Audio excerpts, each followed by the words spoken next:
Hey, welcome back, everybody. Craig Peterson here. So glad to have you guys. I really enjoy helping out. I love getting those emails you guys send to me. You're so kind. They're just on some of the compliments and some of your suggestions. It's just fantastic. And you can reach me directly by sending an email to me at craigpeterson.com. Now, I get a lot of emails, particularly lately, so if it takes me a little bit to get back to you, I apologize in advance, but we do try and get back to all of the people who reach out, but, that's not always possible. Just a matter of life, I guess, in this day and age. All right, so let's move on to our next topic for today. And that has to do with the biggest threat out there right now for the small business space. And I was looking at some numbers here during the break, trying to figure out, so what is going on? We've talked a lot about phishing. We talked about what was just happening here in some of the online space, things you need to look out for. And what we're really talking about here when we talk about small business, the biggest threat is ransomware. Do you realize that? How long has ransomware been around, excuse me. How long has it been out there? How long has it been attacking us?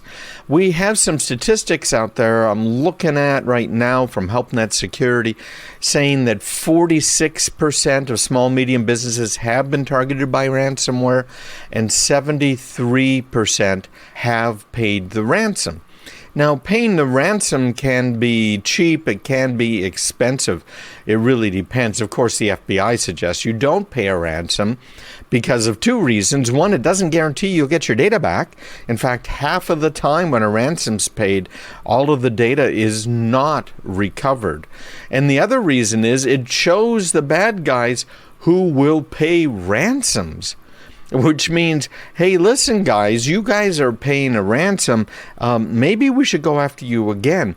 Because unfortunately, many of the businesses that have been hit by this stuff don't properly update their security. And those are the companies that end up coming to me, right? They should have come before the ransomware hit, not after the ransomware hit, and not after they had a second problem. If you've got somebody who's providing you with IT services and you have been, ransomed, don't go back to them to try and fix the problem. It's like, who was it, Einstein, that said that the same thinking that created a problem cannot solve the problem? And we've seen that again and again and again. But paying the ransoms, here's what it costs right now. 43% of SMBs said they've paid between $10,000 and $50,000 to ransomware attackers. 13% said they were forced to pay more than $100,000. Now, I can guarantee you any SMB out there, well, if you're like 500 employees, it's going to cost you more than $100,000. But, if you are a company that has less than 100 employees, it's not going to cost you more than that. Not even close to it. But paying the ransom doesn't guarantee anything. If you are a bigger company, we're seeing the average cost of one of these attacks being over $1 million. Because if you're trying to recover it, you're trying to do the upgrade, you got to notify all your customers. Your customers find out that you've been hacked and that you had ransomware. You had the lost business while you were down. You have the lost reputation after you get back. Okay, it's just absolutely amazing. Now, businesses that are in the B2B space, like mine, right? I'm a business-to-business business. In other words, my services, my security services, the hardware, everything, we're selling to businesses. I really don't deal with consumers, although we've certainly helped a lot of consumers out that listen to the radio show. But the businesses that are in the B2B space are saying that about 80% of them, this is self-evaluation, 80% of them are prepared for an attack to some degree or another. They've at least taken some preparatory steps. These businesses that are selling to individuals, in other words, B2C, business to consumer, it's about 20% less. All right, it's crazy. 28% of SMBs admitted that they do not have a plan to mitigate a ransomware attack. So it's very important to get all of this stuff together because the bad guys are coming after us. You've got to have a plan. You've got to prevent the attack. So what do you do? Since ransomware is right now really the top threat, it gets in via phishing attacks. It gets in a lot of different means, but it's the ransomware that's the bottom line. I would suggest something here because I know you guys, it is so frustrating trying to do updates. It's even more frustrating when you install an update and it breaks something, right? And you're frankly, the update thing comes up in the middle of doing something. You say, oh, I'll do this later. And so you put it off. Hopefully you're running the Pro version of Microsoft Windows, not the home version that doesn't let you do much of the put off.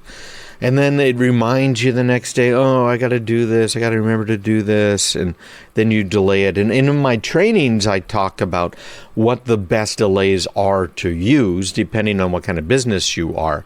But you got to kind of figure that out. What are the best delays between the time Microsoft tells you that you should do it and when you absolutely need to do it? So you're sitting there saying, last time I did this, I had problems and took me a day to recover and I lost all of that work and I don't really know what I'm doing, right? I don't know if I should legitimately install it or not, right? Have you guys had those questions? Yeah.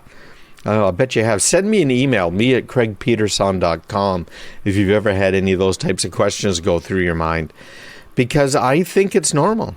Those are the same questions that go through my mind, my team's mind. And so what we end up doing, of course, is doing a bunch of online research. At least we understand a little bit about what needs to be done and how to do that sort of evaluation, right? We're kind of security professionals. So I get it, right? You're sitting there wondering, what should I do? So because of that, let me tell you the secret, because it really is a secret. Obviously, try and stay up to date. Obviously, have Windows Defender turned on and up to date, as up to date as you can get it. But I mentioned it in the last segment. And if you want more details, go back to the last segment. You can find that online at craigpeterson.com under my radio show.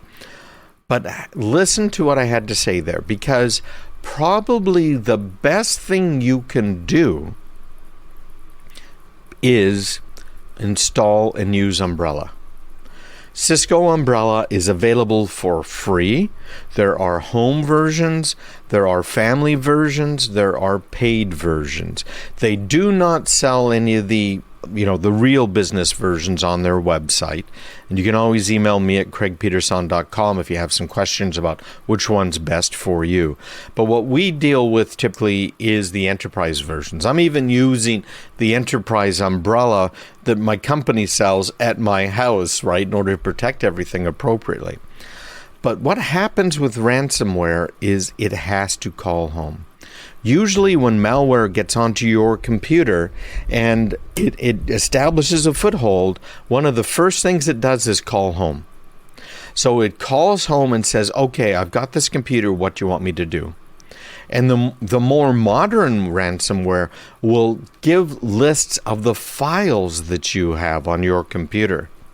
You like that? And so it asks, hey, listen, the files on your computer are this, that, and the other thing. So a bad guy will look at the names of the files on your computer, and if it's interesting, they'll get on your computer, they'll poke around a little bit, and that's why there's such a variance in how much the ransom is. Sometimes they'll demand multi-million-dollar ransoms for the data if they think that you might be worth it. If you are a town, for instance, you're a city, like Atlanta, look at this. They've been ransomed, 2 or 3 times we know of? So the first thing it tries to do is call home. The first thing some of this phishing email does is try and get you to one of these sites where you're going to get the ransomware. Umbrella, Cisco Umbrella, is designed to stop both. It's available for free install it now. I have a course on it, and I may be giving that course again, just absolutely free course we'll see soon. So make sure on my email list so you get it, craigpeterson.com/subscribe.